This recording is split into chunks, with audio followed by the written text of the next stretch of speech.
नमस्कार, स्वागत है आपका 4 टीवी न्यूज पर। मैं हूं आपके साथ जोही सिंह। बुलेटिन की शुरुआत करते हैं बड़ी खबर के साथ। हांगकांग से दिल्ली जा रही फ्लाइट से जुड़ी जानकारी सामने आ रही है। एयर इंडिया की फ्लाइट को वापस लौटना पड़ा। AI 315 हांगकांग से दिल्ली के लिए रवाना हुई थी और बोइंग 787 ड्रीमलाइनर के द्वारा संचालित फ्लाइट लौटा। तो ये खबर सामने आ रही है, हांगकांग से दिल्ली जा रही फ्लाइट को वापस लौटना पड़ा है। एयर इंडिया की फ्लाइट को वापस लौटना पड़ा है। हांगकांग से दिल्ली जा रही एयर इंडिया की फ्लाइट AI 315 को उड़ान के दौरान तकनीकी समस्या की आशंका जताई गई, जिसके चलते वापस लौटना पड़ा है। बोइंग 787 ड्रीमलाइनर के द्वारा संचालित यह फ्लाइट जब हवा में थी तभी तकनीकी खराबी के संदेह के संकेत मिले और ऐसे में सुरक्षा प्रोटोकॉल के तहत पायलट ने एहतियातन निर्णय लेते हुए फ्लाइट को अपने मूल स्थान यानी हांगकांग एयरपोर्ट पर सुरक्षित रूप से लैंड कराया। विमान में सवार सभी यात्रियों की सुरक्षा सुनिश्चित की गई और एयर इंडिया के तकनीकी टीम अब मामले की जांच कर रही है। यात्रियों को वैकल्पिक उड़ानों के जरिए उनके गंतव्य तक पहुंचाने की व्यवस्था भी की जा रही है।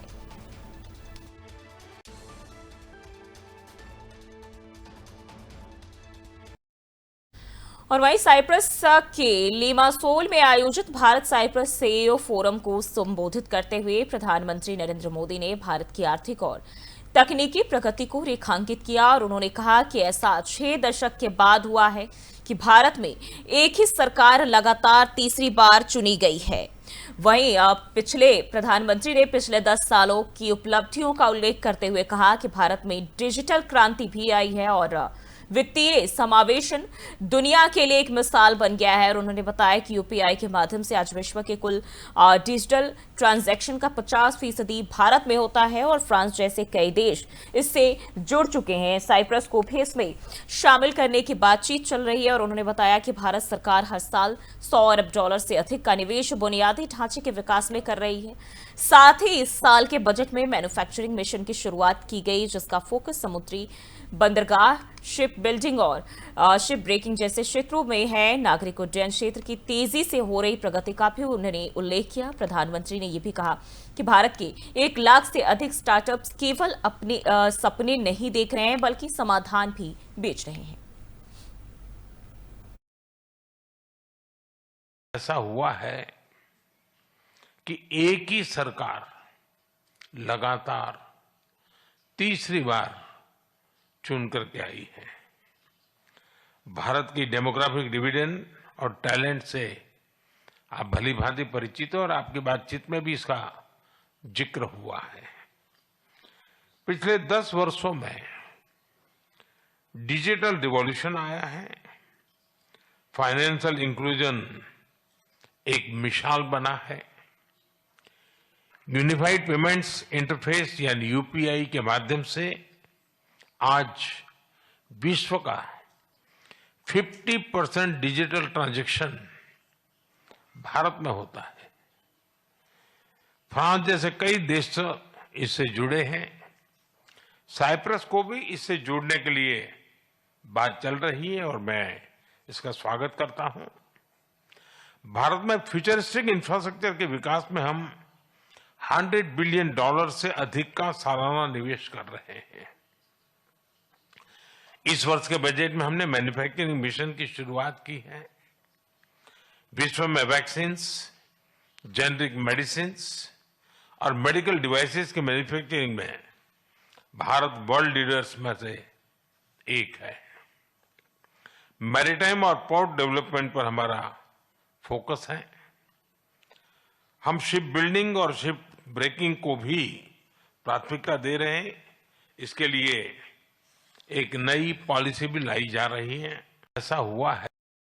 पीएम मोदी के दौरे को लेकर एक और जानकारी सामने आ रही है। प्रधानमंत्री नरेंद्र मोदी आज साइप्रस से कनाडा दौरा करेंगे। G7 में शामिल होंगे। प्रधानमंत्री नरेंद्र मोदी द्विपक्षीय बैठकें भी इस दौरान करने वाले हैं। 18 जून को क्रोएशिया जाएंगे। प्रधानमंत्री नरेंद्र मोदी क्रोएशिया के PM और राष्ट्रपति से भी मुलाकात करेंगे। तो साइप्रस से कनाडा दौरा पीएम मोदी का, जहां G7 समिट में हिस्सा लेंगे। PM नरेंद्र मोदी द्विपक्षीय बैठकें भी करेंगे। आपको बताते चले G7 का हिस्सा नहीं है भारत, लेकिन उन्हें विशेष आमंत्रित किया गया और इसी के तहत वो पहुंच रहे हैं। वही 18 जून को क्रोएशिया के पीएम और राष्ट्रपति से भी मुलाकात करेंगे। तो प्रधानमंत्री नरेंद्र मोदी साइप्रस से कनाडा आज रवाना होंगे, जहां वे G7 शिखर सम्मेलन में हिस्सा लेंगे। ये सम्मेलन अंतर्राष्ट्रीय कूटनीतिक और वैश्विक चुनौतियों पर चर्चा का अहम मंच है और पीएम मोदी इस दौरान कई देशों के नेताओं से द्विपक्षीय मुलाकात भी करेंगे और उनकी उपस्थिति से भारत की भूमिका और वैश्विक स्तर पर मजबूत होगा। और इसके बाद 18 जून को प्रधानमंत्री क्रोएशिया के दौरे पर भी रहेंगे, जहां वे क्रोएशिया के प्रधानमंत्री आंद्रेज प्लेनकोविच से द्विपक्षीय मुद्दों पर चर्चा करेंगे और राष्ट्रपति से भी शिष्टाचार भेंट करेंगे। पीएम मोदी का ये दौरा भारत के अंतर्राष्ट्रीय संबंधों को और गहरा करने की दिशा में अहम माना जा रहा है।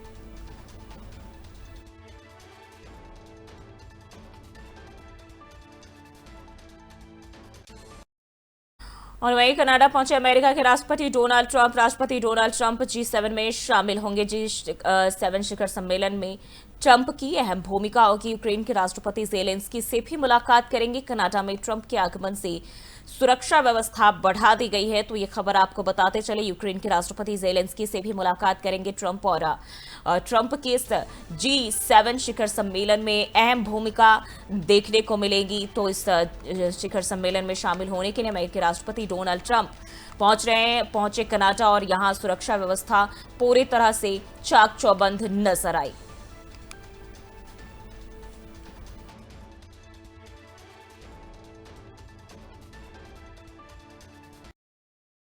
और बीजेपी नेता राव साहेब दानवे ने प्रधानमंत्री नरेंद्र मोदी के 11 साल के कार्यकाल को ऐतिहासिक बताया है। एक प्रेस कॉन्फ्रेंस में दानवे ने कहा कि पीएम मोदी का कार्यकाल स्वर्ण अक्षरों में लिखा जाएगा और उन्होंने बताया कि मोदी सरकार ने गरीबों के कल्याण के लिए कई महत्वपूर्ण योजनाएं लागू की। जनधन योजना के तहत 40 करोड़ लोगों के बैंक खाते खोले गए, 5 किलो अनाज मुफ्त दिया गया। आयुष्मान भारत योजना से गरीबों को 5 लाख रुपए तक की स्वास्थ्य सहायता मिली और 100 रुपए में गैस कनेक्शन भी दिए गए। और इसके साथ ही प्रधानमंत्री आवास योजना, जल जीवन मिशन और किसान सम्मान योजना जैसी पहलें भी शुरू की गई, जिनसे देश के करोड़ों लोगों की जिंदगी में बदलाव आया।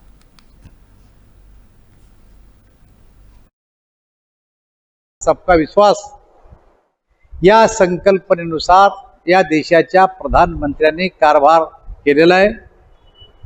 आपलं हे माहिती की आत्ताच पाकिस्तानी अतिरेक्यांनी आपल्या देशातल्या अमानुष नागरिकांवर हल्ला केला, परंतु जो हल्ला केला त्या हल्ल्याला उत्तर म्हणून आपल्या देशाच्या प्रधानमंत्र्यांनी ऑपरेशन सिंदूरच्या माध्यमातून त्यांच्या घरात घुसून त्या अतिरेक्यांचे तळ उद्ध्वस्त करण्याचं काम जर कोणा केलं असेल तर आपल्या देशाचे सैनिक आपल्या देशाच्या प्रधानमंत्र्याच्या नेतृत्वात केलेलं आहे।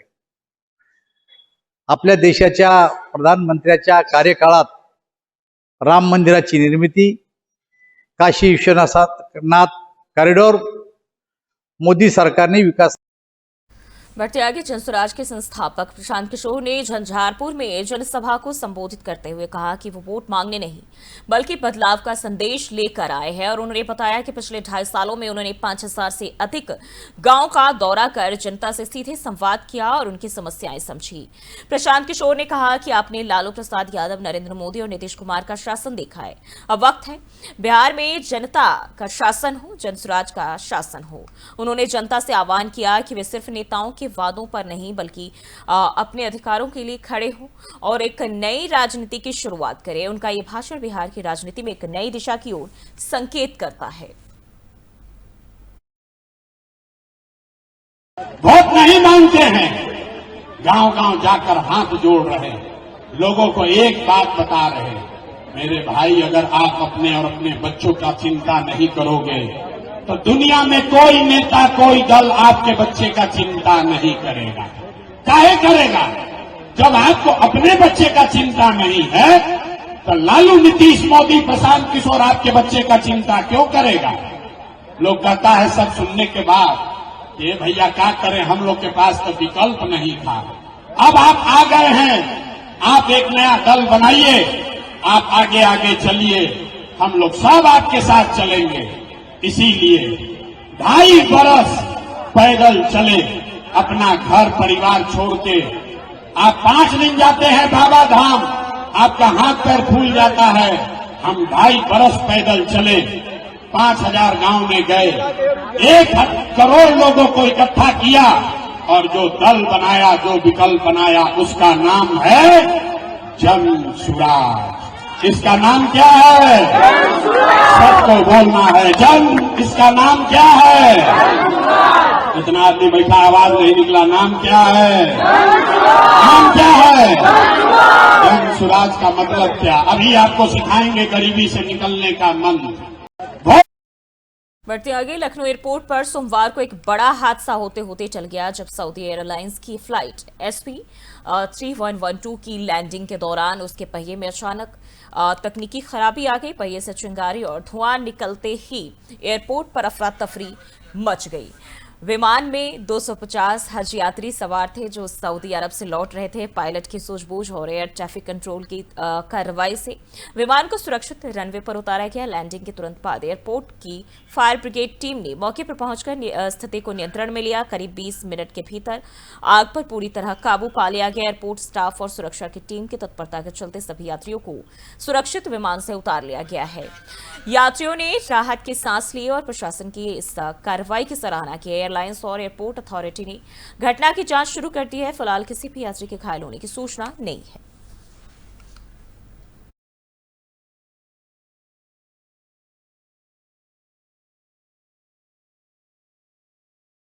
और वहीं हैदराबाद से खबर सामने आ रही जहां लुफ्तांसा फ्लाइट को बम की धमकी मिली। ईमेल से मिली बम की धमकी और मचा हड़कंप। एयरपोर्ट पर सुरक्षा व्यवस्था जो है वो बढ़ा दिए गए हैं। SOP के तहत कार्रवाई, फ्लाइट को लौटने की सलाह दी गई है। तो 15 जून की शाम हैदराबाद एयरपोर्ट पर उस वक्त हड़कंप मच गया जब लुफ्तांसा फ्लाइट LH 752 को निशाना बनाकर बम की धमकी वाला ईमेल मिला। एयरपोर्ट प्रशासन ने तुरंत बम की धमकी आकलन समिति का गठन किया और सुरक्षा मानकों के तहत सभी SOP का पालन किया गया। स्थिति की गंभीरता को देखते हुए एयरलाइंस को या तो मूल स्थान पर या फिर निकटतम जो उपयुक्त हवाई अड्डे हैं वहां पर वापस लौटने की सलाह दी गई। आधिकारिक सूत्रों के मुताबिक सुरक्षा के लिहाज से हर कदम सावधानी पूर्वक उठाया गया। फिलहाल स्थिति नियंत्रण में है और किसी भी खतरे से निपटने के लिए सुरक्षा एजेंसियां अलर्ट पर हैं।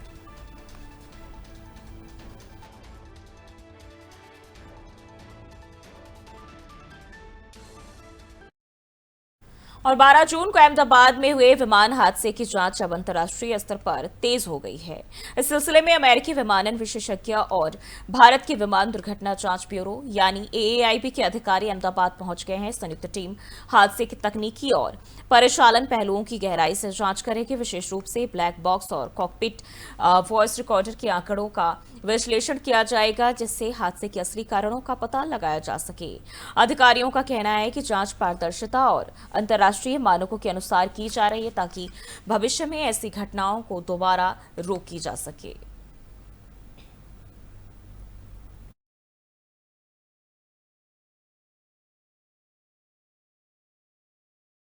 और अहमदाबाद सिविल अस्पताल के अतिरिक्त चिकित्सा अधीक्षक डॉक्टर रजनीश पटेल ने बताया कि अस्पताल में लाए गए 92 शव अवशेषों का DNA मिलान पूरा कर लिया गया है। इनमें से 87 मामलों में दोहराव की स्थिति के चलते DNA की पुष्टि की गई और अब तक 47 शवों को विभिन्न जिलों के परिजनों को सौंप दिया गया है। ये शव खेड़ा, कोटा, अहमदाबाद, महसाणा, भरूच, वडोदरा, अरावली, आणंद, जूनागढ़, भावनगर, अमरेली, महिसागर समेत अन्य कई जिलों को भेजे गए हैं।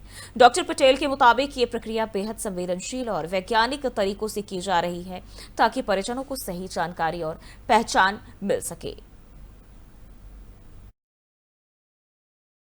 में आए हुए मृतकों के शव में से 92 शव की DNA मैचिंग हो चुकी है। 92 of which the individuals are 87 because there is duplication. Dispatch जो हुए हमारे यहाँ से शव ले जाने वाले की संख्या 47 है। बाकी जो पेंडिंग है उसमें से 13 लोग अभी D4 में वेटिंग में चल रहे हैं। दूसरे 2 घंटे में 8 लोग और आ रहे हैं। दूसरे दूसरे शव की या दूसरे रिश्तेदार की डीएनए कंफर्मेशन के लिए वेट कर रहे हैं, वैसे हमारे पास यहाँ पर 12 लोग हैं और फैमिली के साथ डिस्कशन करके आने वाले 11 लोग हैं। इतने फैमिली की स्टेटस है। जो डेड बॉडीज गए हैं वो खेड़ा, अहमदाबाद, बोटाद, महसाणा, भरूच, वडोदरा, अरवली, आणंद, जूनागढ़, भावनगर, अमरेली, महिसागर एंड गांधीनगर ये डिस्ट्रिक्ट्स में गए हैं। में आए हुए मृतकों और गुजरात के पूर्व मुख्यमंत्री विजय रूपाणी को आज राजकीय सम्मान के साथ अंतिम विदाई दी जाएगी। अहमदाबाद के सिविल अस्पताल के शवगृह के वीआईपी गेट पर सुबह से ही सुरक्षा व्यवस्था कड़ी कर दी गई है।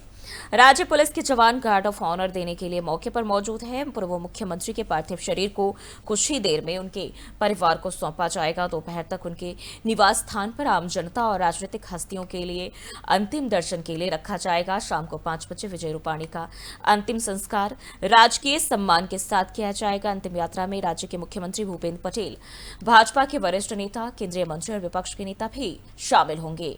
राज्य सरकार ने उनके सम्मान में पूरे राज्य में एक दिन का राजकीय शोक घोषित किया है। विजय रूपाणी के निधन से गुजरात की राजनीति को एक बड़ी क्षति हुई है, जिन्हें जनता उनकी सादगी, विनम्रता और विकासशील दृष्टिकोण के लिए हमेशा याद रखेगी।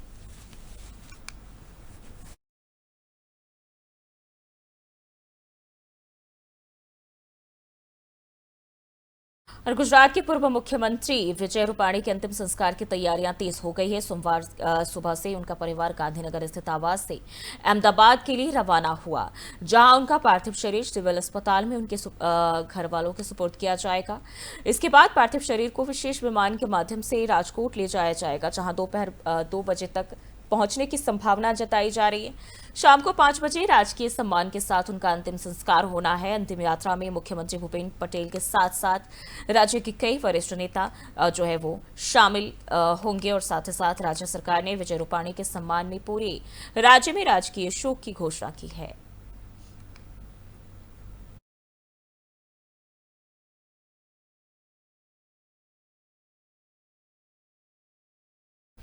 और गुजरात के मुख्यमंत्री भूपेंद्र पटेल सोमवार को अहमदाबाद स्थित सिविल अस्पताल के शवगृह परिसर पहुंचे, जहां पूर्व मुख्यमंत्री विजय रूपाणी का पार्थिव शरीर रखा गया है। राज्य के गृह मंत्री हर्ष संघवी भी इस मौके पर मौजूद रहे। अस्पताल परिसर में सुरक्षा के कड़े बंदोबस्त किए गए और बड़ी संख्या में समर्थक, नेता और आम लोग अंतिम दर्शन के लिए पहुंचे। पूर्व मुख्यमंत्री रूपाणी के पार्थिव शरीर को जल्द ही विशेष विमान से राजकोट ले जाया जाएगा, जहां शाम को 5 बजे राजकीय सम्मान के साथ उनका अंतिम संस्कार किया जाएगा।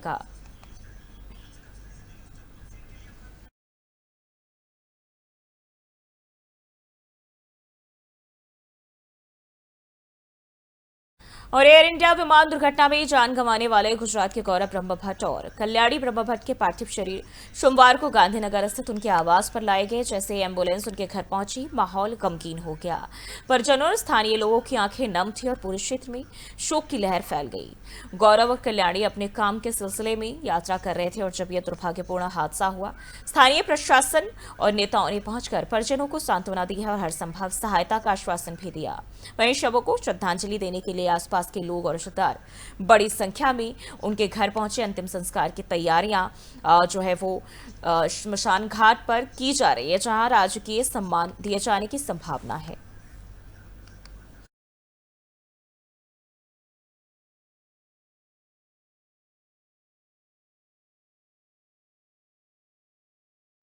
मृद एवं जल संरक्षण मंत्री संजय राठौर के सुरक्षा पुलिस कर्मियों का वाहन उस वक्त दुर्घटनाग्रस्त हुआ जब वह जामनेर से मंत्री को छोड़कर यवतमाल लौट रहा था। यह हादसा अकोला मुर्तजापुर राजमार्ग पर हुआ है, जिसमें वाहन में सवार 4 सुरक्षाकर्मी घायल हो गए।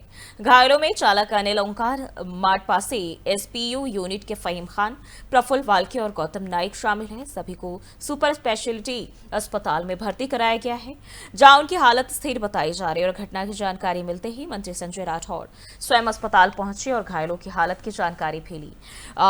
प्रशासन की ओर से हादसे की जांच जारी है।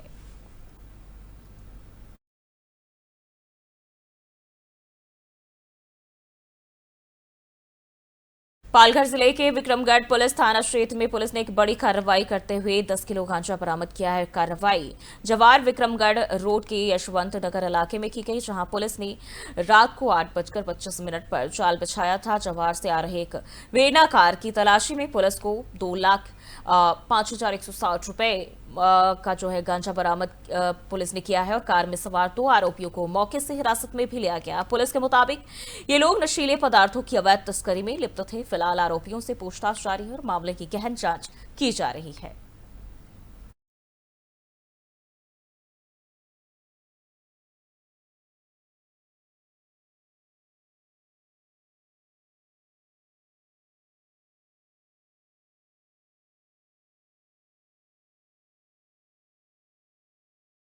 और जौनपुर के केराकत तहसील के डोभी ब्लॉक में सोमवार दोपहर आई तेज आंधी और बारिश ने भारी तबाही मचाई। हबूसही काशीदासपुर गांव में आम बीनने गए बच्चों पर आकाशीय बिजली गिर गई है, जिससे 2 सगे भाई अंश यादव, आशु यादव और आयुष यादव की मौके पर ही मौत हो गई। वहीं कनेहुआ गांव में भी बिजली की चपेट में आने से एक 25 साल के ब्रजेश राजभर की जान चली गई है और एक अन्य शख्स गंभीर रूप से घायल भी हुआ है, जिसे आजमगढ़ के निजी अस्पताल में भर्ती कराया गया है। वहीं इसकी सूचना मिलते ही एसडीएम सीओ अजित कुमार और भारी पुलिस बल मौके पर पहुंचा।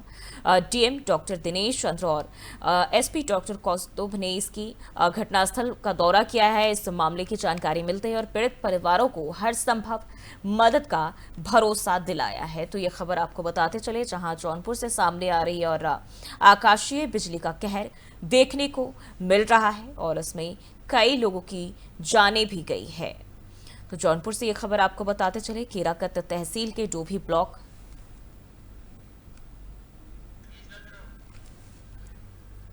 सोमवार को दोपहर आई तेज आंधी और बारिश में कई लोगों की जान गई है।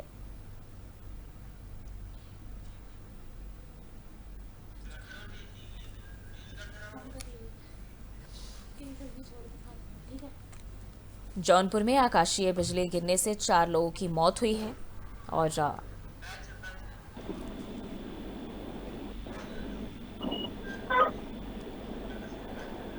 और इसी खबर पर ज्यादा जानकारी के साथ पुष्पेंद्र सिंह हमारे संवाददाता हमारे साथ जुड़ चुके हैं। पुष्पेंद्र, क्या कुछ जानकारी है? आकाशीय बिजली का कहर टूट पड़ा है, कई लोगों की जानें गई।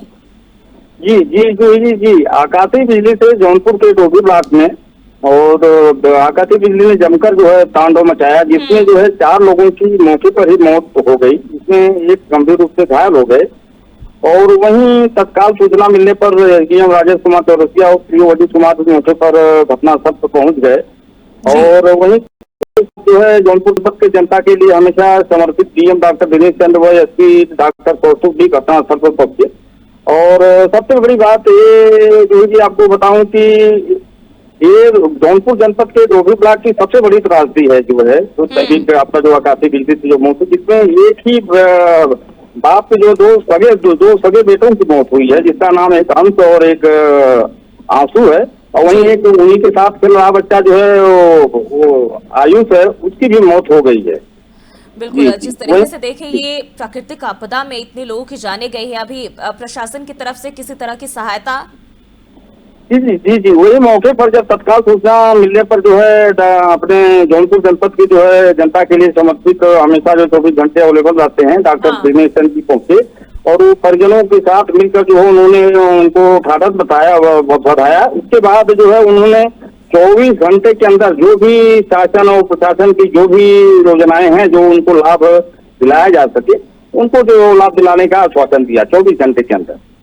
बिल्कुल, अब देखिए क्योंकि इस वक्त जो है मॉनसून चल रहा है और ऐसे में ऐसी घटनाएं आती रहती है अलग अलग जगहों से, क्या कुछ गाइडलाइंस इसके लिए जारी किए गए?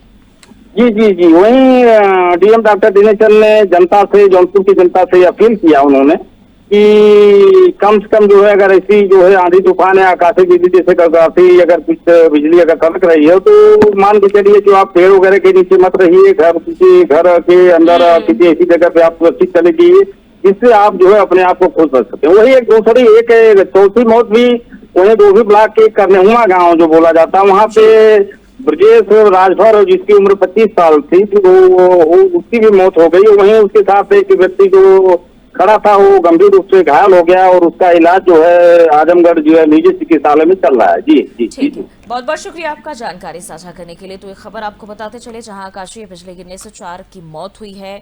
अलग अलग जगहों पर ये मौत की खबर सामने आई है। हालांकि बात करें तो प्रशासन जो है मौके पर पहुंचा है और वहीं परिजनों का रो रो कर बुरा हाल है। फिलहाल के लिए इस बुलेटिन बस इतना ही। देश और दुनिया की तमाम खबरों के लिए देखते रहिए 4 टीवी न्यूज।